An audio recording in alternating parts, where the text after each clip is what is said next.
Happy anniversary, baby.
কি হয়েছে প্রীতি? তুমি ঠিক আছো তো?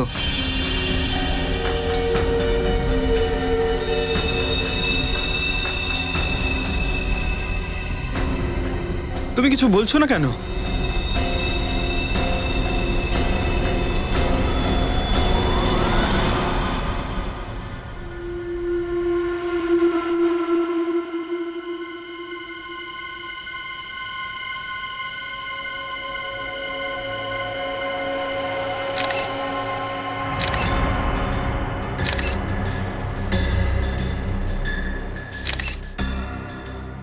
তিন, চার, পাঁচ, ছয়, সাতবার ছুরি দিয়ে মারা হয়েছে বিশালকে। কোন স্ত্রী নিজের স্বামীকে এরা নিষ্ঠুরভাবে মারতে পারে, তাও আবার নিজেদের বিবাহ বার্ষিকীর দিনে? বিশ্বাসই করতে পারছি না। হ্যাঁ স্যার, এর লাশ দেখে মনে হচ্ছে এর ওয়াইফ ওকে খুব ঘৃণা করত।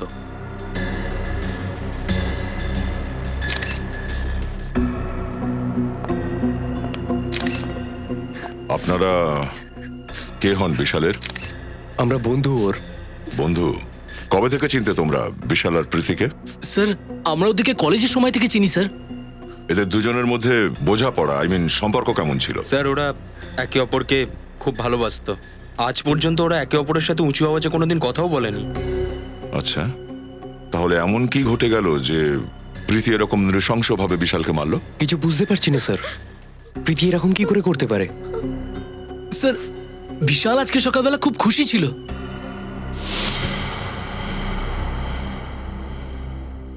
হ্যাপি অ্যানিভার্সারি প্রীতি।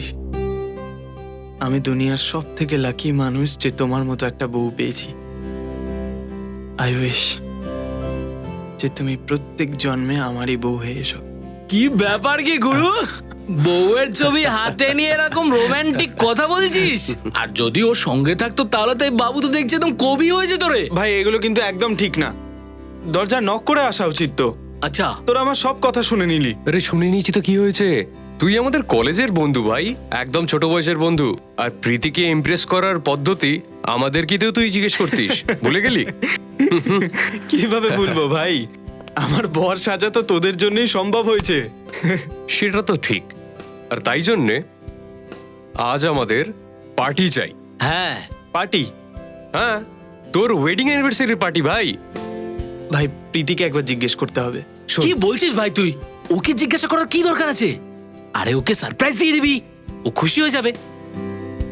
আইডিয়া তো খুব ভালো। ঠিক বলছিস তুই। হ্যাঁ আমিও এমনই কিছু একটা ভাবছিলাম। তাই না? তাহলে আজ রাত 10টার সময় পার্টি পাক্কা। ডান। ডান ডান ডানা ডান ডান।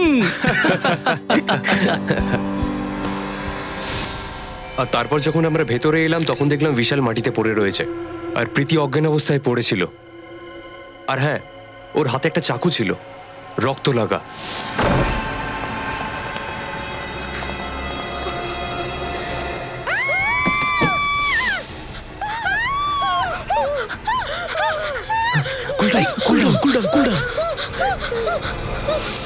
আচ্ছা, বিশাল কি গত কয়েকদিনে প্রীতির ব্যবহারের ব্যাপারে কিছু বলেছিল?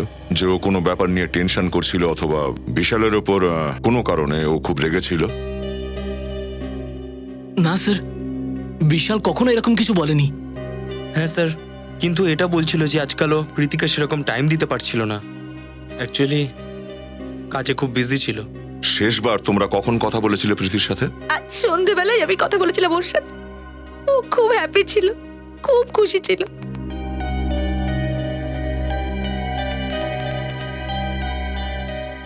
স্যার,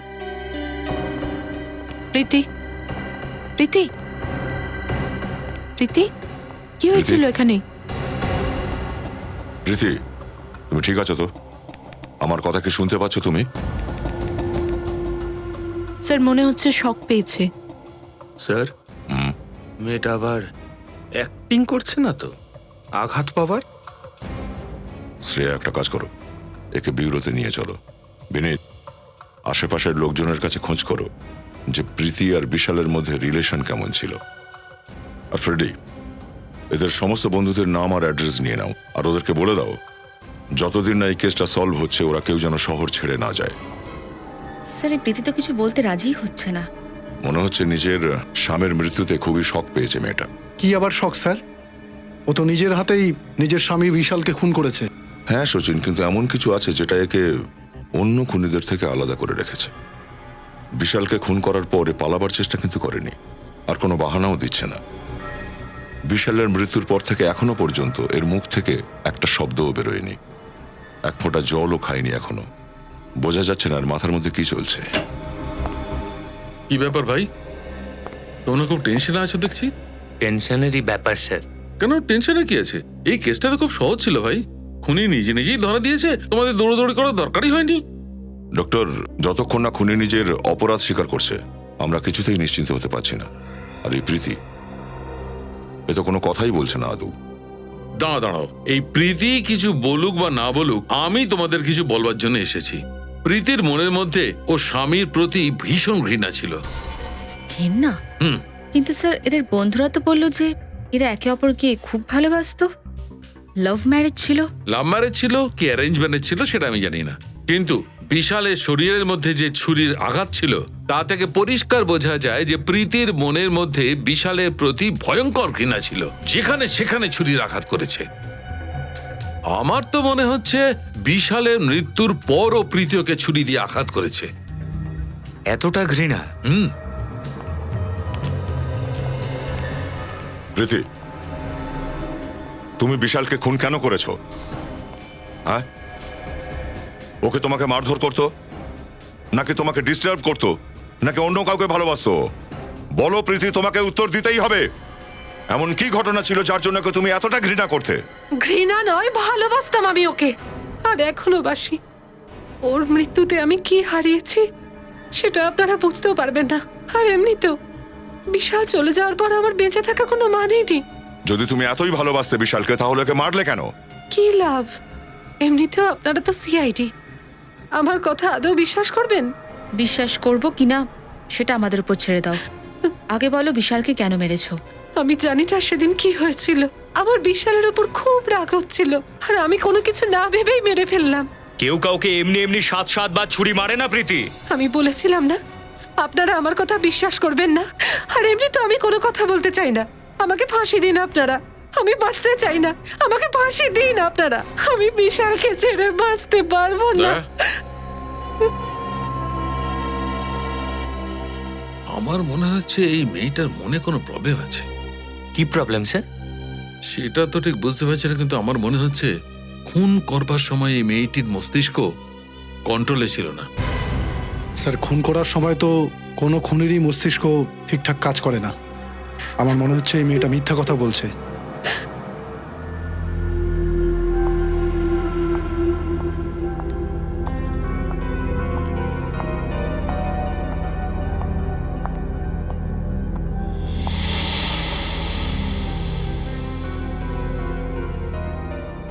এসে গেছো তুমি?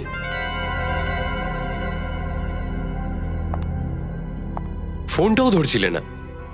কোথায় ছিলে এতক্ষণ? কখন থেকে ওয়েট করছি। কি হয়েছে? সব ঠিক আছে তো? ও বুঝেছি, মনে হচ্ছে এইবারও তুমি ক্রেডিট কার্ডের লিমিট এক্সিড করে ফেলেছো, তাই না? Don't worry. আরে আমি কামাই কার জন্য? হ্যাঁ, তোমার জন্য।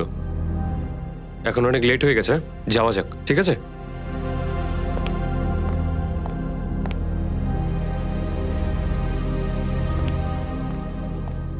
চলো, কাম কাম।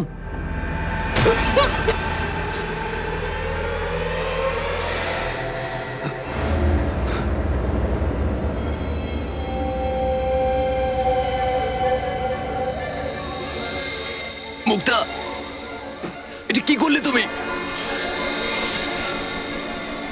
কি করছো এটা?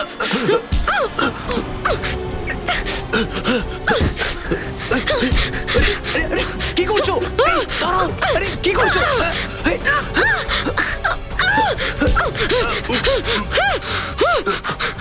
মুক্তা পাগল হয়ে গেছে নাকি?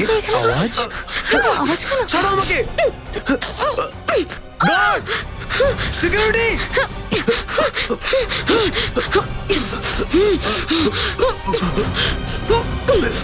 মুক্তা ছাড়ো ভাই! কি করছো না? কি করছেন ম্যাডাম? ম্যাডাম ছাড়ুন, আপনি কি করছেন নাকি? ম্যাডাম স্যার মরে যাবেন তো, ছাড়ুন।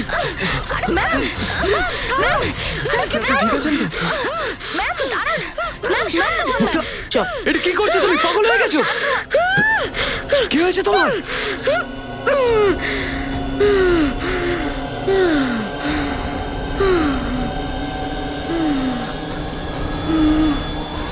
মুক্তা!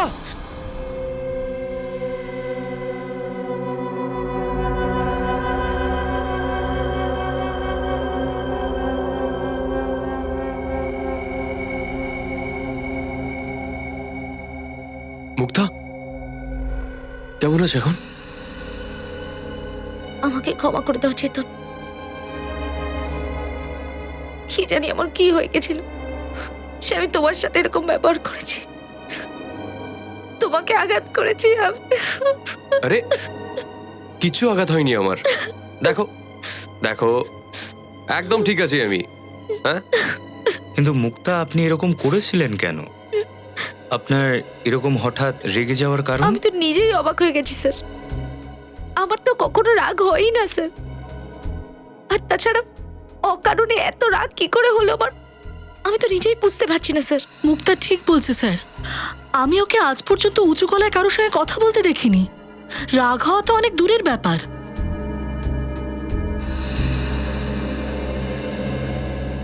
তো আপনারা দুজন এটা বলতে চাইছেন যে আপনারা আপনাদের স্বামীর উপরে হঠাৎই আক্রমণ করেছিলেন, কেননা আপনাদের হঠাৎ করে ওদের দুজনের ওপরে ভীষণ রকম রাগ হয়ে গিয়েছিল, কিন্তু আপনাদের দুজনের কারোর কাছেই কোনো নির্দিষ্ট কারণ ছিল না এই রকম রাগ হওয়ার, রাইট? হ্যাঁ স্যার, কি জানি আমার কি হয়েছিল। ভগবানকে অশেষ ধন্যবাদ যে চেতনের কিচ্ছু হয়নি, তা না হলে আমি নিজের দোষেই নিজে বিধবা হতাম। দুদিনের মধ্যে এরকম দুটো ঘটনা ঘটা কোইন্সিডেন্স তো মনে হচ্ছে না।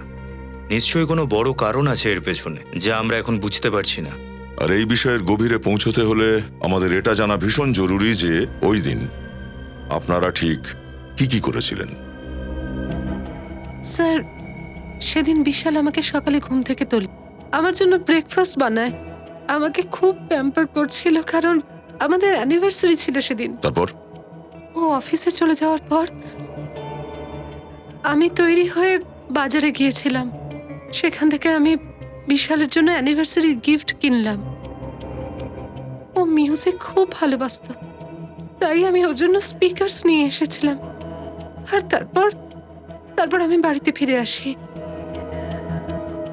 আচ্ছা, একটা কথা বলুন, ওই দিন আপনি বাইরে কিছু খেয়েছিলেন?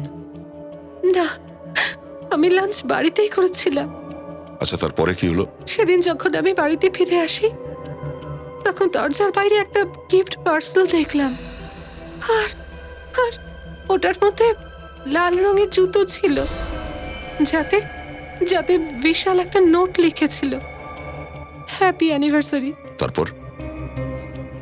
তারপর আমি বিশালের ফেরার জন্য অপেক্ষা করছিলাম, সাজগোজ করছিলাম, বিশালের পছন্দের শাড়ি পরেছিলাম, আর ওর পাঠানো সেই জুতোটাও পরেছিলাম।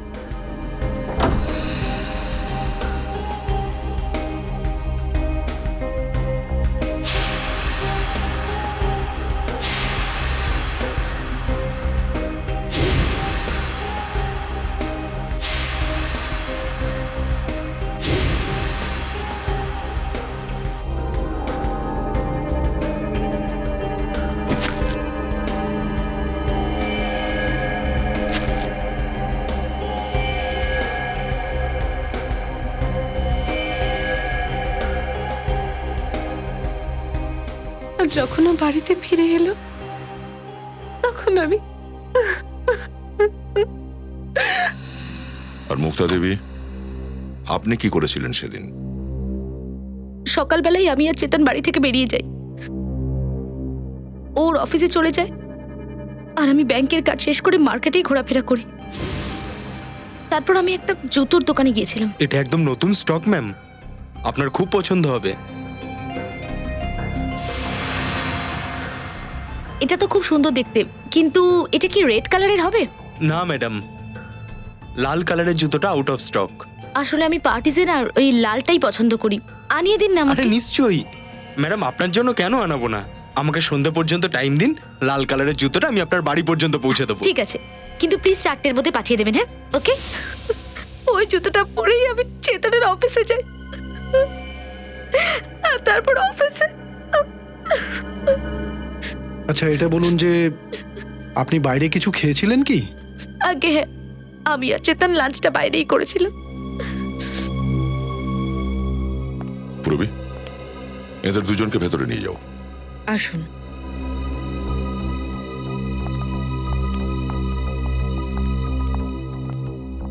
আসুন।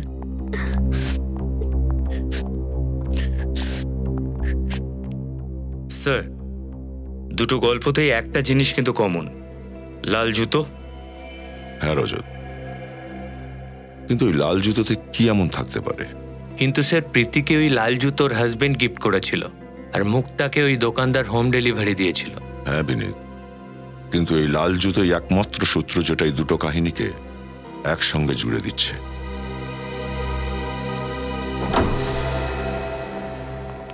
বাড়িটাকে ভালোভাবে তল্লাশি করো, দেখো লাল জুতোটা পাওয়া যায় কিনা।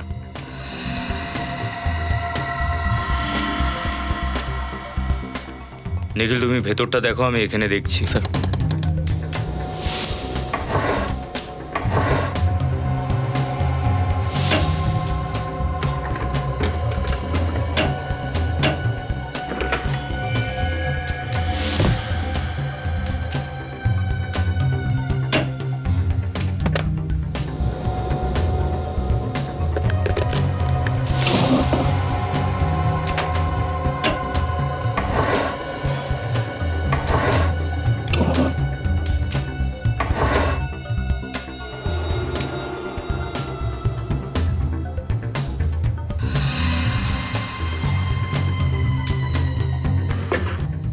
এখানে তো কোনো লাল রঙের লেডিস জুতো নেই।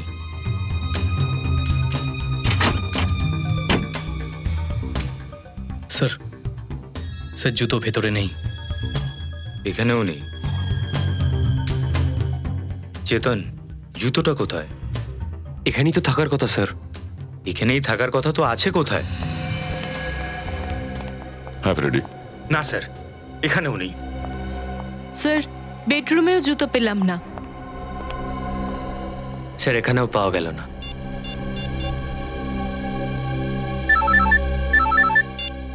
হ্যাঁ বলো। আমরা মুক্তার বাড়িটাকে ভালো করে খুঁজে দেখেছি, জুতো পাইনি।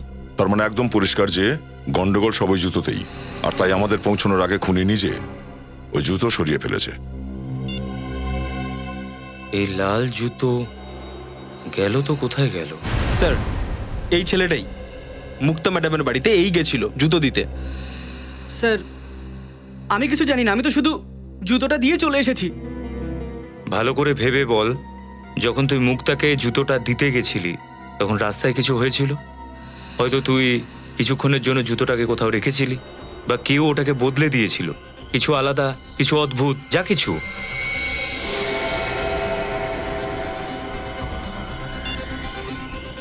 হ্যালো, হ্যাঁ স্যার, অ্যাড্রেস তো পাচ্ছি না, কি একটা ঠিকানা দিয়ে রেখেছেন, পাচ্ছি না খুঁজে। আরে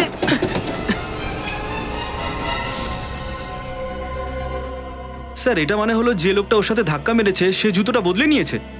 হতে পারে পঙ্কজ, যদি তাড়াতাড়ি এই খুনি জুতোর রহস্যটা বোঝা না যায় তাহলে আরো কিছু হাজবেন্ড মারা যাবে নিজেদের ওয়াইফের হাতে।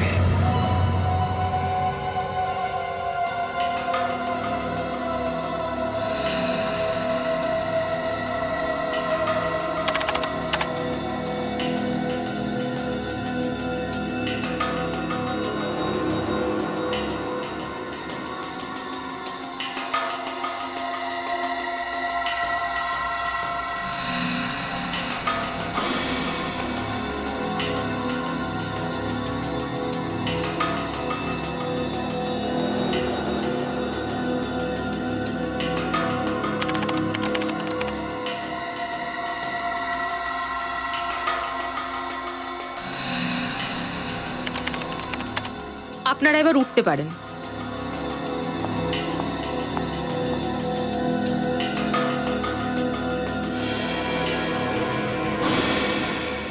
ও, তাহলে এই চক্কর। কিসের চক্কর ডক্টর সালুকে? অভিজিৎ, আমি খুনি কে সেটা জানতে পেরেছি। কে স্যার? জুতো। জুতো? ওই লাল জুতো যেগুলো এই মেয়ে দুটো পরেছিল। কিন্তু ডক্টর সালুকে এটা কিভাবে হয়? রজত, জুতোর মধ্যে এমন কিছু একটা ছিল যার কারণে যে ওই জুতোগুলো পরবে হয়তো খুন করতে শুরু করবে। তার মানে স্যার, ওই জুতোটা যদি আমি পরি তাহলে আমিও খুন করব? হয়তো চান্সেস আছে। কি বলছেন ডক্টর সালুকে? ওই জুতোতে কি এমন আছে সেটা পরলে একটা লোক খুনি হয়ে যাবে? আমি বলছি, এসো। এই দেখো, এই দুজনের পায়ের মধ্যেই একটা ছোট্ট ইনজেকশনের চিহ্ন। তার মানে হচ্ছে এই যে ইনজেকশনের মধ্যে দিয়ে এমন কোনো কেমিক্যাল এদের শরীরের মধ্যে গেছে যার কারণে এরা এরকম ভায়োলেন্ট আচরণ করেছে। আর এই ইনজেকশনটা তখনই লেগেছিল যখন ওরা এই লাল জুতো দুটো পরেছিল। যদি জুতোতে ইনজেকশন থাকতো তো আমরা টের পেলাম না কেন? মানে আমাদের পায়ে কিছু আটকালো না, ব্যথা হলো না? অভিজিৎ, হয়তো ইনজেকশনের সাথে সাথে ওখানে অ্যানাস্থেসিয়াও ছিল, যার কারণে এদের পা অসাড় হয়ে গেছিল, তাই এরা বুঝতে পারেনি। ও, বেশ বড় প্ল্যানিং করেছিল খুনি। কিন্তু ডক্টর সালুকে এই ইনজেকশনটা ছিল কিসে? অলিভল ক্র্যাডক। হোয়াট? অলিভল ক্র্যাডক? হ্যাঁ স্যার। মাই গড! কেন? এমন কি আছে এই কেমিক্যাল? এটা এমন এক ধরনের কেমিক্যাল অভিজিৎ, যেটা যদি মানুষের শরীরে চলে যায় তাহলে তার ব্লাড প্রেশার খুব হাই হয়ে যায়, তার মাথার মধ্যে ঝড় উঠে যায়, তার এত বেশি রাগ হতে থাকে যে ও নিজের জ্ঞান হারিয়ে ফেলে, খুবই হিংসাত্মক, ভায়োলেন্ট হয়ে যায়, আর এরকম অবস্থায় সে কারোর খুনও করে ফেলতে পারে। মানে স্যার, এটা খুব ভয়ঙ্কর কেমিক্যাল। হ্যাঁ বিনীত, সেই কারণে এই কেমিক্যালটা ব্যান করা হয়েছে। কিছু কিছু দেশে তো এই কেমিক্যালটাকে জানোয়ারের উপর প্রয়োগ করা হয়, এইটা জানার জন্য যে ওই জানোয়ারটা কতটা ভায়োলেন্ট হতে পারে। ডক্টর, এই কেমিক্যাল শরীরে যাওয়ার পর ঠিক কতক্ষণ সময় লাগে এটা কাজ করতে? খুব বেশি সময় লাগলে 10 মিনিট। 10 মিনিট? লাল জুতো আর তার মধ্যে ওই কেমিক্যাল ইনজেকশন। স্যার, একটা কথা তো নিশ্চিত, খুনি প্রীতি আর মুক্তার ব্যাপারে ভালোভাবে রিসার্চ করেছিল। সে জানতো মুক্তার পছন্দের জুতোর ব্র্যান্ড কোনটা। এটুকুই নয় রজত, খুনি খুব ভালো করে জানতো যে কোনটা ঠিক মুহূর্ত ওদের দুজনের জন্য, ওদের হাজবেন্ড বিশাল আর চেতনকে মারার ব্যাপারে। হ্যাঁ স্যার, যদি খুন করার চেষ্টা ওই লোকগুলো তখন করত যখন ওখানে লোক ছিল, তাহলে ওদের প্ল্যান ফেল হয়ে যেত। একেবারে ঠিক কথা। ওখানে উপস্থিত লোকেরা বিশালকে বাঁচিয়ে নিত। আসলে খুনি খুব ভালোভাবে জানতো ঠিক কোন সময়ে এই ঘটনাটা ঘটানো উচিত। স্যার, এই প্রীতি আর বিশাল একা ঘরে থাকতো সেটা বুঝতে পারলাম, কিন্তু মুক্তা তো চেতনের অফিসে গেছিল না? ও কি করে জানলো যে চেতন কোন সময় অফিসে একা থাকবে? এটা মুক্তাকেই জিজ্ঞাসা করতে হবে। স্যার, কিছু জানতে পেরেছেন এসব কে করেছে? এখনো পর্যন্ত তো না, কিন্তু আপনারা চিন্তা করবেন না, খুব তাড়াতাড়ি আসল অপরাধী আমাদের সামনে থাকবে। মুক্তা দেবী, একটা কথা বলুন, আপনি ঠিক সেই সময়ে কি করে পৌঁছলেন চেতনের অফিসে যখন ও একেবারে একা ছিল? স্যার আমার তো 4টের সময় যাওয়ার কথা ছিল, কিন্তু ওর ফোন এসেছিল যাতে আমি 4টের সময় না গিয়ে 6টার সময় যাই। কোন একটা মিটিংয়েও বিজি মানে আছে। চেতন তোমাকে নিজে থেকে 2 ঘন্টা দেরিতে আসতে বলেছে? কি বলছো মুক্তা? আমি তোমাকে এরকম কখনোই ফোন করে বলিনি। আমি তো নিজেই ভাবছিলাম যে ওর আসতে তো দেরি হচ্ছে কেন। যদি তুমি আমাকে না ফোন করে থাকো তাহলে কে করেছিল? এই কলটা কি আপনার মোবাইলে এসেছিল? না স্যার, ল্যান্ডলাইনে ফোন এসেছিল। সচিন, খোঁজ করো 24 তারিখ বিকেল 4টে নাগাদ এনাদের ল্যান্ডলাইনে কি কি কল এসেছিল। আচ্ছা, আপনি বলছিলেন যে লাল জুতোটা পরার পরেই হঠাৎ করে আপনি রেগে গেছিলেন। এই লাল জুতোটা ডেলিভারি কখন হয়েছিল আপনার কাছে? স্যার জুতোর ডেলিভারিটা আমি যে টাইমটা বলেছিলাম তার অনেক পরেই হয়েছিল। আমি গাড়িতে বসে অফিসে বেরোবার জন্য ওয়েট করছিলাম, তখন জুতোটা পাই আমি। আর ওই জুতোটা পরেছিলেন কখন? ওর অফিসের নিচে স্যার, জুতো চেঞ্জ করেই আমি উপরে উঠেছিলাম। কিন্তু স্যার, যদি খুনি চাইতো যে মুক্তা নতুন জুতো পরে অফিস যাক, তাহলে ও শেষ পর্যন্ত কেন অপেক্ষা করত? মানে এটাও হতে পারতো যে মুক্তার নতুন জুতোটাকে গাড়িতেই রেখে দিত আর পুরনো জুতোটা পরেই চেতনের সঙ্গে দেখা করতে যেত। হতেও পারে সেটা রজত, কিন্তু সেদিন এদের দুজনের পার্টিতে যাওয়ার কথা ছিল, তো হয়তো মুক্তা দেবী গাড়ির মধ্যেই পড়তেন সেটা। আর খুনির কাছে সুযোগও ছিল ভালো চেতনকে মারার জন্য, তাই না? কারণ এরা দুজনেই ছিলেন। জানি না আমাদের বন্ধুদের পিছনে কে এরকম ভাবে পড়ে গেছে। আমরা তো কারোর কোনো কিছুই ক্ষতি করিনি। চেতন, একটু ভালো করে ভেবে বলো, কোনো পুরনো ঘটনা মনে পড়ে? কোনো পুরনো শত্রুতা, ছোট হলেও, যে কোনো কিছু? আপনাদের কি কারোর ওপরে সন্দেহ নেই? না স্যার। স্যার, এই ব্যাপারটা তো দিন দিন আরো জট পাকিয়ে যাচ্ছে। যদি এদের কোনো শত্রু না থাকে, তাহলে কারা এমন গভীর ষড়যন্ত্র করছে এদের মারার জন্য? সব কিছুই একটা ভেবেচিন্তে করা প্ল্যান। খুনি এমন চাল চালছে যেভাবে দাবাড়ুরা ঘোড়া আর গজের চাল দেয়। হ্যাঁ স্যার, উনি এই সব কিছু ওই জুতোর দ্বারা করেছে, ওর মধ্যে ইনজেকশন ফিট করে। তার মানে দাঁড়াচ্ছে ওই জুতোগুলো অর্ডার দিয়ে বানানো হয়েছিল, তবেই না সোলের তলায় ইনজেকশন রাখার জায়গা করেছে। স্যার, তাহলে তো খুনি লেদার মার্কেটেও গেছিল চামড়া কিনতে। অবশ্যই গিয়েছিল। সমস্ত দোকানগুলো খোঁজ করো যেখানে এই জুতো তৈরি করা হয়, আর নয়তো জুতো তৈরির জিনিস বিক্রি করা হয়। স্যার, ওই নাম্বারটা জানতে পেরে গেছি স্যার। ওই ফোনটা চেতন করেনি, বরং অন্য কোনো অরুণ কুমার করেছিল। অরুণ কুমার? মুক্তা দেবী, আপনি কি অরুণ কুমার বলে কাউকে চেনেন? অরুণ কুমার? না স্যার, আমি তো এই নামটা এর আগে কখনো শুনিনি। প্রীতি, তুমি? আমি কোনো অরুণকে চিনি না। হয়তো বিশাল চিন্ত। যদি বিশাল কাউকে চিনতো তাহলে আমাকে নিশ্চয়ই বলতো। হ্যাঁ, অরুণ কুমার। হয়তো অরুণ বলে একজন ছিল কলেজে, তাই না? আরে না, ও তো অরুণ যশবন্ত ছিল, অরুণ কুমার নয়। ও,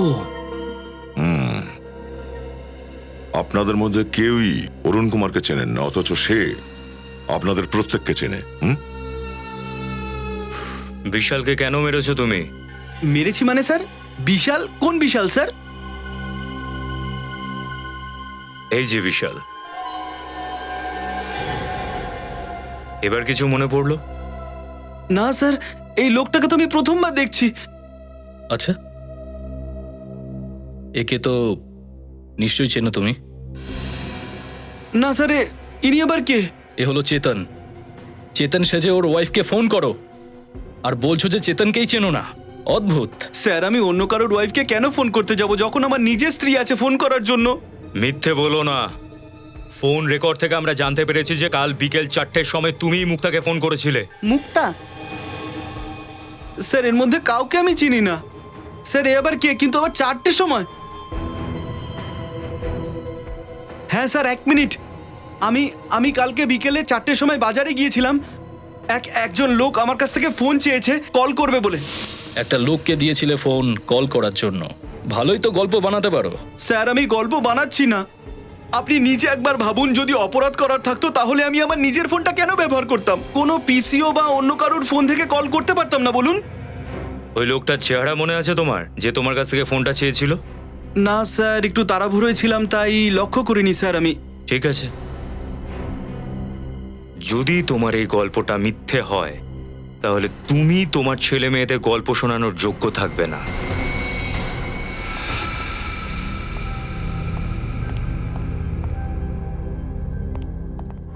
হয়েছে পীযূষ? হঠাৎ এত রাতে আমাদের ডেকে পাঠালি কেন? আমার তোদের সাথে জরুরি কথা আছে। হ্যাঁ তা বল না। আমার মনে হয় ও ফিরে এসেছে। কি পাগল হয়ে গেছিস নাকি তুই? আরে ভাই আমি ঠিকই বলছি, বিশাল উপরে চলে গেছে, চেতন মরতে মরতে বেঁচে গেছে। আমাদের দুজনের টিকিট কেটে যাওয়ার আগে আমাদের সবকিছু সিআইডি কে বলে দেওয়া উচিত। তুই তোর মাথা খারাপ হয়ে জানি তো? সিআইডি যদি এই কথাটা জানতেও পারে না, তাহলে তুই জানিস না যে সিআইডি আমাদের কি অবস্থা করবে? আরে ভাই যা হবে তা দেখে নেবো আমরা, কিন্তু এইভাবে মরার থেকে তো ভালো হবে, তাই না? দেখ তুই যদি আরেকবার বলিস না যে সিআইডি কে বলবি, তাহলে ও ফেরত আসুক বা না আসুক আমি তোকে মেরে ফেলবো। আরে ভাই ভাই তুই আমাকে বাঁচা ভাই, আমি আমি আমি পাগল হয়ে যাচ্ছি, পাগল, আমার মাথা ফেটে যাচ্ছে মাথা। আমি মরতে চাই না, আমি মরে যেতে চাই না, আমি বাঁচতে চাই, আমি বাঁচতে চাই। পীযূষ, তুই তুই ভয় পাস না, কিচ্ছু হবে না আমাদের, সব ঠিক হয়ে যাবে। ডোন্ট ওয়ারি, আমরা তোর সাথে আছি না? আমি মরতে চাই না, আমি বাঁচতে চাই, আমি মরতে চাই না, আমি মরতে চাই না, প্লিজ প্লিজ আমাকে বাঁচা। Cool down.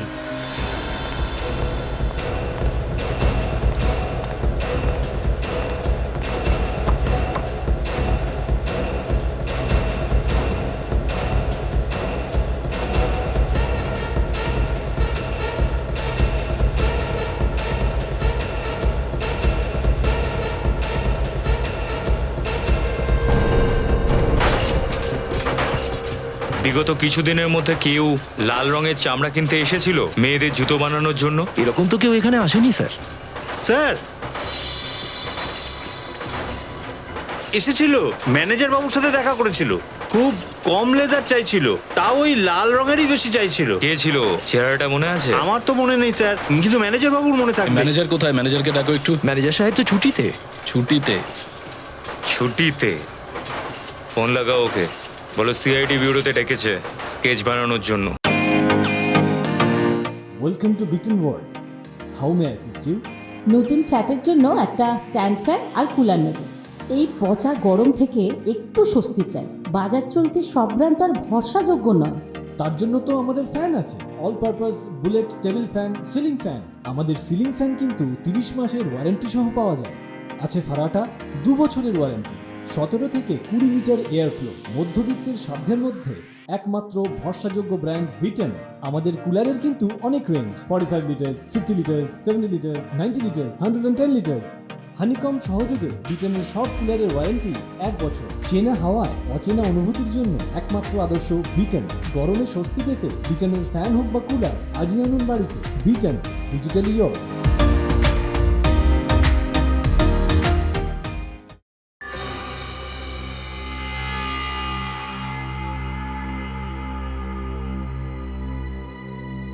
মাথা মুন্ডু কিছুই তো বুঝছি না। আরে পুরবি, আরে পুরবি, আরে সরো না ভাই, আরে পুরবি, আরে ভেরি গুড, তুমি তো কামাল করে দিয়েছো ভাই। Thank you very much, thank you. তোমার তুলনাই হয় না। সালুকে এমন কি ব্যাপার ঘটে গেল যে আনন্দে আপনি ধাক্কা মেরে চলে যাচ্ছেন? আরে ভাই দয়া, তুমি জানো না ওই পুরবি যে আমাকে বুদ্ধিটা দিয়েছিল না লেটারটা লেখার জন্য, আমি আমার গার্লফ্রেন্ডকে একটা দারুণ করে চিঠি লিখেছি আর ফুলের তোড়া পাঠিয়েছি, ব্যাস ও রাগ তো একদম ভ্যানিশ। কি দারুণ খবর স্যার, এটা তো দারুণ খবর। কংগ্রাস স্যার। আরে ভাই তুমি থাকো, তোমার কনগ্রাচুলেশন তুমি তোমার কাছে রাখো, আগেও তুমি অনেকবার এসব করেছো ভাই। স্যার, কাছে গিফট করলেন আপনি, আর ভুলটা আমার হলো। আরে ভাই এই সময় এই সব কথাটা বলার কোনো দরকার আছে কি?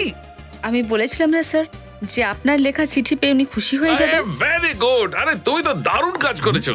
আর কোনোদিন যদি এই ব্যাপারে কোনো টিপস দরকার হয় না, আমি সোজা তোমার কাছে যাব। হ্যাঁ, ডক্টর সালুকে পুরবি কেন ডক্টর সারিকার কাছ থেকে পেতে পারেন, আর তার জন্য আপনাকে বিরতেও আসতে হবে না। আরে না ভাই, তুমি বুঝতে পারছো না ভাই, সারিকার এই সমস্ত ব্যাপারে একটু জ্ঞানগম্যি কম আছে ভাই। ও, ডক্টর সালুকে অভিজিতের ব্যাপারে যদি কিছু বলতে হয় তো আমার সামনে প্লিজ সেটা বলবেন। খারাপ লেগেছে না, খারাপ লেগেছে, ঠিক আছে ঠিক আছে। আমিও আমার সময়টা নষ্ট করতে চাই না ভাই এই সমস্ত আলোচনা করে। আমার কাছে সময় নেই, আমাকে ফেসিয়াল করতে যেতে হবে ভাই। ফেসিয়াল? আর আপনি? হ্যাঁ, কেন আমি ফেসিয়াল নয় কেন? না না না না, অবশ্যই করা দরকার আপনার ডক্টর, অবশ্যই। আরে হ্যাঁ, আজ তো করতেই হবে ভাই। ইউ নো, আজ ঠিক আছে, ডিনারে যাচ্ছি গার্লফ্রেন্ডের সঙ্গে। ভালো খবর ডক্টর। আশা করি যতক্ষণে আপনারা আপনাদের ডিনারটা শেষ করবেন ততক্ষণে আমরা এই কেসটা সলভ করে ফেলবো নিশ্চয়ই। ইয়েস, অফ কোর্স, তুমি কেসটা সলভ করো, আমি ডিনারটা সলভ করি। Bye Purabi, bye bye. Sir doctor সালুকেও অদ্ভুত, বয়সটা 55 কিন্তু মনটা শিশুর মতো। আরে সামনে যেন বলো না, 12টা বাজিয়ে দেবে তোমার। স্যার স্কেচ তৈরি হয়ে গেছে। গুড, দেখি একবার। ও, তো এই সেই চ্যাম্পিয়ন। এবার এই চ্যাম্পিয়ন ভালো সময়টা দেখতে পাবে।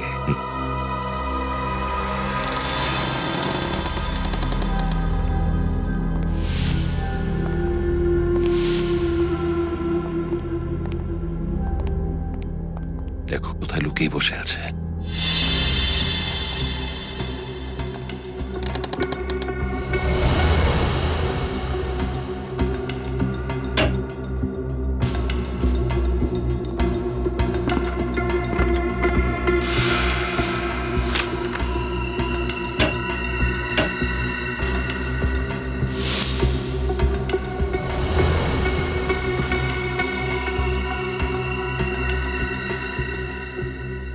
এটা কার ছবি?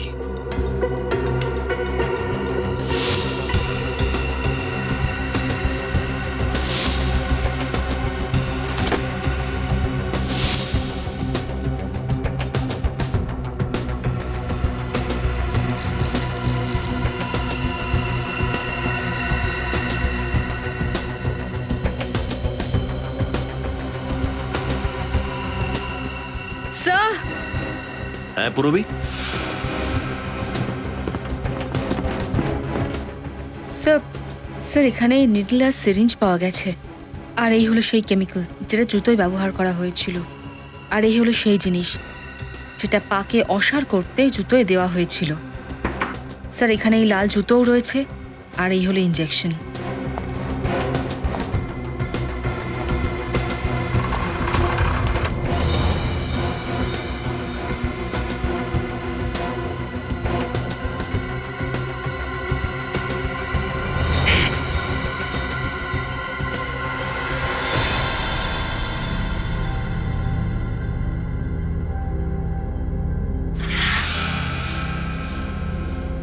মানে এই সব কিছুর পেছনে পীযূষেরই হাত আছে।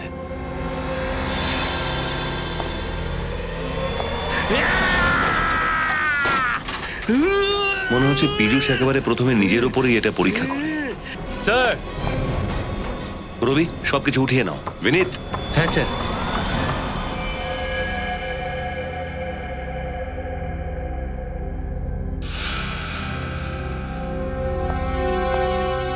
স্যার পীযূষ তো এখানে মরে পড়ে আছে, মনে হচ্ছে ও বিষ খেয়েছে।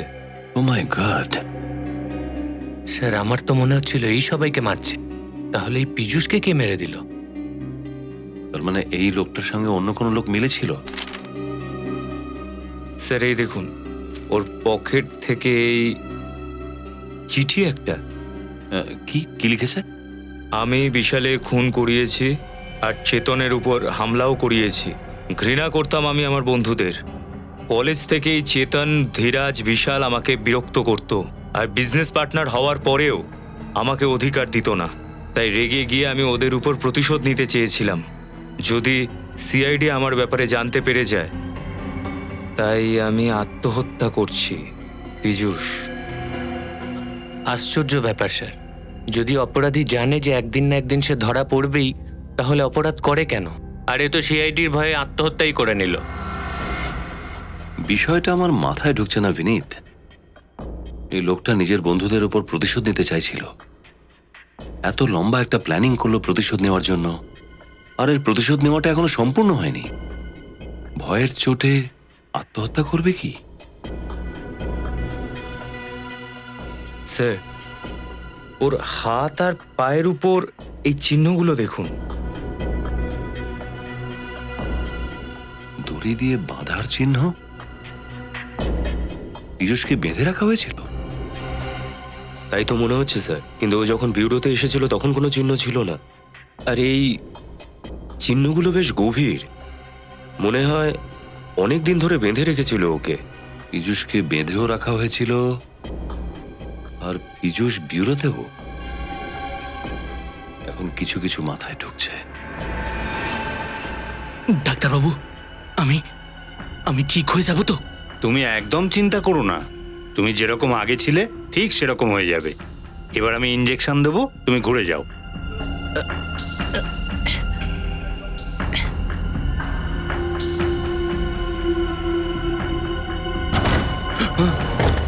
তোমরা কারা? সিআইডি সরে যাও। নিজের চেহারা বদলাচ্ছিস তুই, হ্যাঁ?